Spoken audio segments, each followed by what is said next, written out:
Hello guys, welcome to my channel. कैसे हैं आप लोग? उम्मीद करता हूँ अच्छे होंगे। आज के इस वीडियो में बहुत ही महत्वपूर्ण टॉपिक पर बात होगी, जिसका नाम है व्यक्तित्व के सिद्धांत, यानी पर्सनालिटी की प्रिंसिपल्स कौन कौन से हैं उस पर बात होगी। और कौन सा सिद्धांत किसने दिया है उस पर तो बात होगी ही। साथ ही साथ डिटेल से बात होगी कि इन सिद्धांतों में क्या है, क्योंकि डिटेल से भी एग्जाम में पूछा जाता है। ठीक है, चैनल पर अगर आप पहली बार आए हैं, चैनल सब्सक्राइब कर लीजिएगा, बेल आइकन को दबा दीजिएगा, जिससे कि आपको नई वीडियोस की नोटिफिकेशन समय से मिलती रहे। देखिए, लाइक करना मत भूलिएगा अगर आपको कुछ भी अच्छा लगता है वीडियो में। ठीक है, पिछले वीडियो अगर आप नहीं देखें, डिस्क्रिप्शन में आपको प्लेलिस्ट का लिंक मिल जाएगा। आप वहां से पिछले वीडियो जिसमें हम लोगों ने व्यक्तित्व का अर्थ, परिभाषाएं और प्रकार पर बात की है डिटेल से, आप उनको जरूर देखिएगा। पहला सिद्धांत है हमारा मनोविश्लेषण का सिद्धांत। कौन सा सिद्धांत है? मनोविश्लेषण का सिद्धांत। और यह किसने दिया है? ये दिया है सिगमंड फ्रायड ने। ये कहाँ के निवासी थे? ये ऑस्ट्रिया के निवासी थे। अपने सिद्धांत को सिद्ध करने के लिए फ्रायड महोदय ने मन को जो है 3 स्तर में बांटा है, यानी माइंड को जो है कितने स्तर में बांट दिया है? 3 स्तर में। कौन कौन से प्रकार बताए हैं, यानी कौन कौन से स्तर बताए हैं? चेतन मन, अर्धचेतन मन और अचेतन मन। आइए जानते हैं उनके बारे में। कौन कौन से मन बताए हैं? चेतन मन यानी कॉन्शियस माइंड, ये हमारे मस्तिष्क का जो है 10% होता है। ठीक है। और अर्धचेतन मन सब कॉन्शियस माइंड, और अचेतन मन ये होता है 90%। ठीक है, इस चीज़ को ध्यान रखिएगा। देखिए, इन्होंने अपने सिद्धांत की तुलना किससे की थी? बर्फ़ के टुकड़े से। मान लीजिए ये जल है और जल के नीचे ये 90% भाग जो है बर्फ़ का टुकड़ा डूबा हुआ है, जो कि आपका क्या है? अचेतन मन है, अनकॉन्शियस माइंड है। और बर्फ़ के ऊपर जो हिस्सा दिखेगा वो होगा आपका कॉन्शियस माइंड, यानी चेतन मन, ये होता है 10%। और अर्धचेतन मन को जो है कोई भी प्रतिशत नहीं दिया गया है। तो फ्रायड महोदय कहते हैं कि जो हमारा चेतन मन होता है वो हमारे संपूर्ण मस्तिष्क का 10%, और अचेतन मन जो है यानी अनकॉन्शियस माइंड जो होता है संपूर्ण मस्तिष्क का 90% होता है। इस चीज़ को ध्यान रखिएगा। देखिए, चेतन मन क्या होता है? यह वर्तमान से जुड़ा हुआ होता है, यानी वर्तमान में जो चल रहा है ना, वो कॉन्शियस माइंड से जुड़ा हुआ होता है। और बात करें अर्धचेतन मन की। देखिए, अर्धचेतन मन यानी आधा चेतना में है और आधा चेतना में नहीं है, यानी ऐसा मन जो चेतना में होते हुए भी चेतना में नहीं होता है, यानी चेतना में है भी और चेतना में नहीं है। तो ऐसा मन होता है आपका अर्धचेतन मन। यही लिखा है, ऐसा मन जिसमें याद होते हुए भी याद ना आए कोई भी चीज़, लेकिन जब मन पर ज़्यादा जोर दिया जाता है तो याद आ जाता है। जैसे मान लीजिए, जब हम कभी घर में होते हैं, मान लीजिए जो हमारा चश्मा होता है हम कहीं रख देते हैं तो हम भूल जाते हैं, लेकिन बहुत बार जो है जब अपने दिमाग पर हम बहुत ज़्यादा जोर देते हैं तो हमें याद आ जाता है। ठीक है। तो अर्धचेतन मन ऐसा मन होता है जिसमें हमें याद भी होता है और नहीं भी याद होता है, लेकिन याद करने के लिए जब हम अपने माइंड पर ज़्यादा जोर देते हैं तो हमें याद आ जाता है। ठीक है। अचेतन मन क्या होता है? देखिए, जो मन चेतना में नहीं होता है, यानी अचेतन मन में दबी हुई इच्छाएं, ठीक है, दुखी दबी हुई इच्छाएं होती हैं अचेतन मन में। ठीक है। काम प्रवृत्ति जो होती है वो अचेतन मन से जुड़ी हुई होती है, क्योंकि हम इसे बाहर नहीं ला सकते हैं। अगर बाहर लाएंगे तो उपहास के पात्र बन जाएंगे। ठीक है। तो 3 प्रकार के मन बताए हैं, चेतन मन, अर्धचेतन मन और अचेतन मन। तो मन के आधार पर फ्रायड महोदय ने व्यक्तित्व को 3 भागों में बांटा। कौन कौन से प्रकार बताए हैं? 3। इड, ईगो और सुपर ईगो। इदम, अहम और पराहम। इदम, ईगो को कहते हैं अहम,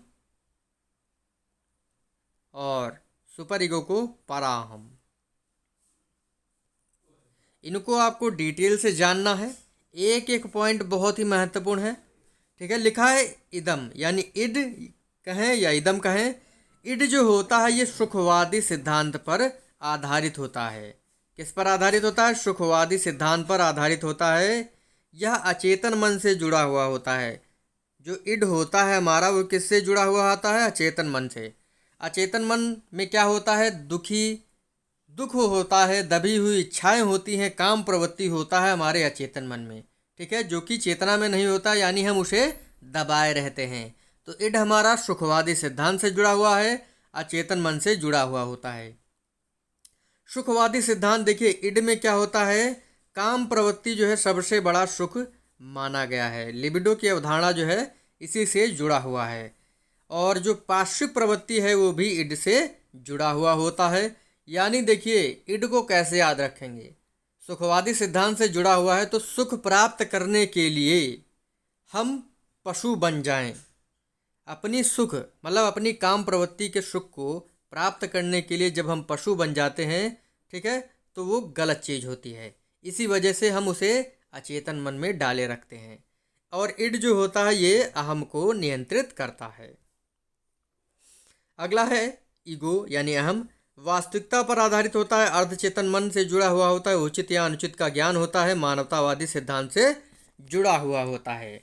देखिए, अहम जो होता है ये वास्तविकता पर आधारित होता है। अर्धचेतन मन मैंने आपको बताया कि चेतना में है और चेतना में नहीं है। उचित या अनुचित का ज्ञान ईगो में होता है। मानवतावादी सिद्धांत से भी ईगो जुड़ा हुआ है। अगला है सुपर ईगो। देखिए, सुपर ईगो क्या होता है, ये पराहम कहलाता है और ये आदर्शवादी सिद्धांत से जुड़ा हुआ है। इड और ईगो को सुपर ईगो क्या करता है, नियंत्रित करता है। यह पूरी तरह सामाजिकता और नैतिकता पर आधारित होता है। सुपर ईगो चेतन मन यानी वर्तमान स्थिति से जुड़ा हुआ होता है। इसमें देवत्व की प्रवृत्ति पाई जाती है। किसमें, सुपर ईगो में। और पार्श्विक प्रवृत्ति इड में पाई जाती है। मानवतावादी सिद्धांत से जुड़ा हुआ है हमारा ईगो, पार्श्विक प्रवृत्ति इड में पाई जाती है। एग्जाम में ध्यान रखिएगा, यही पूछा जाता है, ठीक है। देवत्व की प्रवृत्ति सुपर ईगो में पाई जाती है। तो यही था हमारा छोटा सा सिद्धांत, मनोविश्लेषण सिद्धांत, जो किसने दिया था, सिगमंड फ्रायड महोदय ने दिया था, जो कहाँ के निवासी थे, बिल्कुल सही जवाब, कहाँ के निवासी थे, ऑस्ट्रिया के निवासी थे। इन्होंने 3 प्रकार के मन बताए, अचेतन मन नहीं, चेतन मन, अर्धचेतन मन और अचेतन मन। चेतन मन को जो है 10% माना है संपूर्ण मस्तिष्क का, और अचेतन मन को 90% माना है। मन के आधार पर जो है इन्होंने व्यक्तित्व के 3 प्रकार बताए, इड, ईगो और सुपर ईगो। इड में क्या होता है, काम प्रवृत्ति सुखवादी सिद्धांत से जुड़ा हुआ होता है और ये पार्श्व प्रवृत्ति से जुड़ा हुआ होता है आपका, ठीक है। अगर ईगो की बात करें तो वास्तविकता पर आधारित होता है, मानवतावादी सिद्धांत से जुड़ा हुआ होता है। उचित या अनुचित की बात कौन करता है, ईगो करता है। सुपर ईगो की बात करें तो ये सामाजिकता और नैतिकता पर आधारित होता है और देवत्व की प्रवृत्ति से जुड़ा हुआ होता है, ठीक है। इस चीज़ को ध्यान रखिएगा। देखिए, अगला हमारा सिद्धांत है मांग व आवश्यकता का सिद्धांत, बहुत ही महत्वपूर्ण है। अब हमें मसाले की आवश्यकता है। अब हमें मसाले, मास्लो को क्या मान लेंगे, मसाले, ठीक है। तो अब हमें आवश्यकता किसकी है, मसाले की आवश्यकता है। तो मांग या आवश्यकता का सिद्धांत अब्राहम मास्लो ने दिया है। इन्होंने मांग के आधार पर या आवश्यकता के आधार पर पर्सनालिटी को 5 भागों में डिवाइड किया हुआ है। कितने भागों में, 5 भागों में। कौन कौन सी मांग है, शारीरिक मांग, सुरक्षा की मांग, समाज की मांग और सम्मान की मांग और आत्मसिद्धि की मांग। इसको देखिए, इन्होंने पिरामिड फेज में रखा था इन मांगों को। देखिए, सबसे निचले स्तर की आपकी शारीरिक मांग होती है, नंबर 1। दूसरा होता है आपका सुरक्षा की मांग, तीसरा होता है आपका सम्मान की मांग और तीसरा होता है आपका समाज की मांग, ठीक है। और चौथा होता है आपका सम्मान की मांग, पांचवा होता है आत्मसिद्धि की मांग। समाज की मांग को जो है संबंध की मांग से भी जोड़ सकते हैं। जैसे शारीरिक मांग होता है, जो हमारी शरीर की मांग होती है, रोटी, कपड़ा, मकान, खाना। जब इन आवश्यकताओं की पूर्ति करने के लिए हम लगते हैं तो उस समय जो हमारा व्यक्तित्व होता है वो शारीरिक मांग से जुड़ा हुआ होता है। खाना, रोटी, कपड़ा, मकान मिलने के बाद सुरक्षा की मांग पर आते हैं तो हम क्या करते हैं, हम अपना घर मकान बनाने लगते हैं, ठीक है। तो वो सुरक्षा की मांग से जुड़ा हुआ व्यक्तित्व होगा। उसके बाद समाज में आ जाते हैं। भाई, पहले तो रोटी कपड़ा सबकी जो है अपनी मांग पूरी कर ली, ठीक है। उसके बाद घर बना लिया। घर बनाने के बाद जब हम समाज में निकलेंगे तो क्या करेंगे, संबंध बनाएंगे। तो संबंध बनाने की मांग को लेकर के जो भी व्यक्तित्व होता है वो समाज की मांग से जुड़ा हुआ होता है। उसके बाद देखिए, समाज से जुड़ गए, अब हमें क्या करना है, अब हमें सम्मान मिलना चाहिए, ठीक है। तो सम्मान प्राप्त करने के लिए जो हम करते हैं उस समय जो हमारा व्यक्तित्व होता है वही क्या होता है, वही हमारा चौथा प्रकार का व्यक्तित्व हो जाता है। पांचवा आत्मसिद्धि की मांग, यानी अपने आप को सिद्ध करने के लिए कि मैं ही सर्वश्रेष्ठ हूँ। इसको सिद्ध करने के लिए वर्तमान में जो हम सोच रहे होते हैं, मतलब अपने आप को सिद्ध करने के लिए तो उस समय जो हमारा व्यक्तित्व होता है वो 5 प्रकार का 5वें नंबर का व्यक्तित्व हो जाता है, आत्मसिद्धि की मांग। ठीक है, तो ये 5 प्रकार के व्यक्तित्वों की मांग की है, मतलब व्यक्तित्वों को बांटा है मांग के आधार पर। किसने? बिल्कुल अब्राहम मास्लो ने। शारीरिक रचना सिद्धांत, देखिए सेल्डन महोदय ने शारीरिक रचना के आधार पर व्यक्तित्व को 3 भागों में बांटा था। कौन सा? इंडोमार्फिक गोलाकृति, मीसोमार्फिक आयताकृति और एक्टोमार्फिक लंबाकृति। इसके बारे में डिटेल से हम लोग बात कर चुके हैं व्यक्तित्व के प्रकार में, तो उनको देखिएगा जरूर और पढ़िएगा जरूर। क्रैस्मर ने शारीरिक रचना के आधार पर व्यक्तित्व को 4 भागों में बांटा है, एथलेटिक, एस्थेनिक, पिकनिक और डिस्प्लास्टिक। अभी जो है मैं आपको बता दूंगा एक बार, अभी पूरा चैप्टर जो है जो हम लोगों ने पिछला पढ़ा हुआ है, जिसमें से सबसे महत्वपूर्ण क्या है एक बार फिर दोहरा लेंगे कल की तरीके से, जिससे आपको पूरा चैप्टर ये याद होता रहेगा। देखिए मेरा व्हाट्सएप नंबर है 7849880187। अगर आप नोट्स लेना चाहते हैं तो आप जो है जुड़ सकते हैं मुझसे। बाकी आगे की प्रोसेस क्या होगी आपको पता चल जाएगा, जो नोट्स हैं वो पेड हैं। लिखा सील गुण सिद्धांत, ये सिद्धांत जो है आरबी कैटल और आलपोर्ट ने दिया था। आलपोर्ट महोदय ने सील गुणों को जो है 2 भागों में बांटा है, सामान्य सील गुण और विशिष्ट सील गुण। अगर आपको वीडियो जरा सा भी अच्छा लगे लाइक कर दीजिएगा, शेयर कर दीजिएगा। देखिए सील गुण क्या होता है? सील गुण ऐसा व्यवहार होता है जो हमारे व्यवहार में सर्वाधिक बार दृष्टिगोचर होता है। कभी कभी आपने देखा होगा कोई व्यक्ति ऐसा होता है जो हर बात पर हंसता है, मतलब कोई भी बात कही हंसेगा, कोई बात कही तो हंसेगा।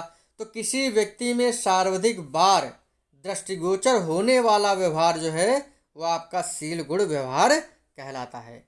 आलपोर्ट महोदय ने 2 भागों में बांटा है, सामान्य सील गुण, ऐसा सील गुण जो समाज के बड़े समूह में पाया जाता है, सामान्य सील गुण कहलाता है। जैसे सम्मान, प्रशंसा, सहयोग। बिल्कुल ठीक है, समाज के बड़े समूह में सम्मान देखिए सभी पाना चाहते हैं, प्रशंसा सभी पाना चाहते हैं, सहयोग जो है सभी पाना चाहते हैं, लेकिन कोई किसी का सहयोग नहीं करना चाहता है, सभी स्वार्थवश जुड़े हुए हैं वर्तमान की दुनिया में। तो सामान्य सील गुण क्या होता है? जो समाज के बड़े समूह में पाया जाता है, सामान्य सील गुण कहलाता है। विशिष्ट सील गुण क्या होता है? विशिष्ट व्यक्तियों में पाया जाने वाला सील गुण होता है, और व्यक्ति इसके द्वारा समाज में मान सम्मान तथा पद प्रतिष्ठा प्राप्त करता है, जैसे सत्य, अहिंसा और अहंकार। सत्य देखिए, सत्य बोलिए, अहिंसा ना करिए, अहंकार रावण के भी अंदर था, यानी विशिष्ट व्यक्ति के अंदर था, जिसको जो है क्या मिलती है, मतलब वो जो है जाना जाता है अहंकार की वजह से। सत्य बोलिए महात्मा गांधी, अहिंसा करिए मतलब अहिंसा करिए, ये कौन कहते हैं? महात्मा गांधी। तो विशिष्ट व्यक्तियों में पाए जाने वाला जो सील गुण होता है वो विशिष्ट सील गुण कहलाता है। देखिए आलपोर्ट जी ने विशिष्ट सील गुण को 3 भागों में बांटा है। प्रमुख सील गुण या विशिष्ट व्यक्तियों के व्यवहार में दृष्टिगोचर होता है, जैसे अहिंसा। महात्मा गांधी कहते हैं कि अहिंसा करो, ठीक है। तो विशिष्ट व्यक्ति में है मातृत्व, यानी माता से मतलब मातृत्व की भावना, प्रेम की भावना अपने बच्चों के प्रति, मदर टेरेसा। अहंकारी रावण। दानवीरता कर्ण। दानवीरता तो आप जानते हैं, कवच कुंडल जो है कर्ण ने दे दिए थे इंद्र को, जो है अगर कवच कुंडल होते ना तो युद्ध महाभारत का खत्म ही नहीं होता, कभी जीत ही नहीं पाते। तो दानवीरता जो है कर्ण के अंदर थी। अहंकारी रावण था, ठीक है, वो अपने आप को विश्व विजेता मानता था और गलत काम करता रहता था। इसलिए श्री राम जी का जन्म होता है और जब वो सीता का हरण करता है अहंकार में कि मुझसे बलवान कोई नहीं है, तब जो है उनका अहंकार भी ख़त्म हो जाता है। मदर टेरेसा जो है उनके अंदर प्रेम की भावना थी, वो जो है अपना पूरा जीवन जो है उन्होंने सबकी सेवा में बिता दिया। तो ये होते हैं हमारे विशिष्ट सील गुण। केंद्रीय सील गुण यह व्यवहार जो कभी कभी दिखाई देता है, जैसे शौर्य, साहस और बलिदान। शेरशाह मूवी तो देखी होगी, ठीक है, तो बड़ी ही अच्छी जो है मूवी थी। तो उसमें क्या दिखता है आपको? शौर्य, साहस और बलिदान, जो कि कभी कभी दिखाई देता है। पाकिस्तानियों की धज्जियां उड़ाने के लिए जो है जो किया गया है शेरशाह मूवी में, ठीक है, तो वो आपको देखने को मिलेगा, ठीक है। विक्रम बत्रा जो थे, जिनको जीतने के लिए जो है क्या कोड दिया गया था, शेरशाह मूवी आपने देखी होगी। तो वह व्यवहार जो कभी कभी दिखाई देता है, ठीक है। तो शौर्य, साहस और बलिदान होता है। गौड़ सील गुण, देखिए यह जो सील गुण होता है ये छिपा हुआ होता है और ये समय समय पर ही बाहर आता है। मतलब छिपा हुआ होता है, आपको दिखाई नहीं देगा, जैसे दया, परोपकार। ठीक है, तो इस चीज़ को ध्यान रखिएगा। अगला है कैटल। कैटल महोदय कहते हैं सील गुण के दो भाग होते हैं, सतही सील गुण और मूल सील गुण। देखिए, सतही सील गुण क्या होते हैं? ऐसे गुण जल्दी अभिव्यक्त होते हैं जैसे प्रसन्नता, परोपकारिता और सत्यनिष्ठा। और मूल सील गुण होते हैं, कैटल महोदय ने 16 प्रकार के सील गुणों की बात की है, इसीलिए इसे 16 PF भी कहा जाता है।